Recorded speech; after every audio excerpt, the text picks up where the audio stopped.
भगवान श्री कृष्ण को अर्जुन बहुत प्रिय थे। अर्जुन को अपनी वीरता पर अभिमान होने लगा था, जिससे उनकी शक्ति क्षीण हो सकती थी।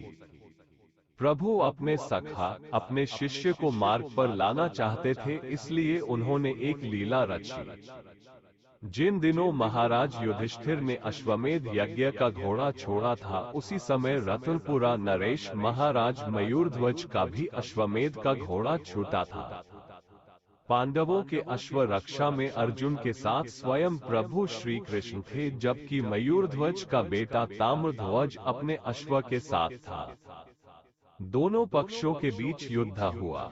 श्रीहरि की लीला से ताम्रध्वज ने अर्जुन को पराजित कर उनका घोड़ा ले लिया।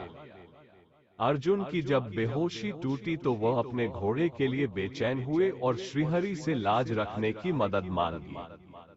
माया से श्री कृष्ण और अर्जुन दोनों ने ब्राह्मण का वेश बनाया और मयूरध्वज के महल मदद मांगने पहुंचे।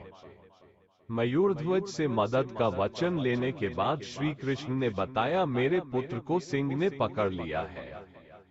मैंने बार बार प्रार्थना की कि मेरे एकमात्र पुत्र को छोड़कर मुझे खा जाओ, लेकिन वह नहीं मानता।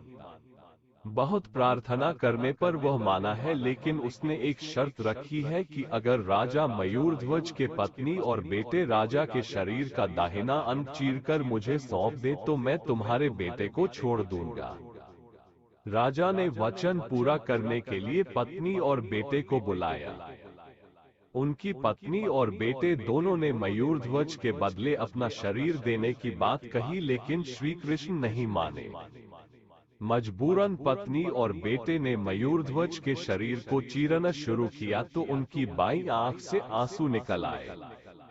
श्री कृष्ण ने कहा कि दुखी मन से दिया गया दान हमें स्वीकार नहीं है।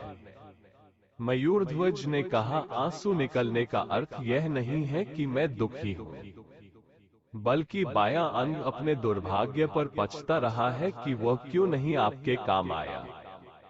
श्री कृष्ण अपने शंख, चक्र, गदा धारण किए अपने सौम्य रूप में प्रकट हुए और मयूरध्वज से वरदान मांगने को कहा।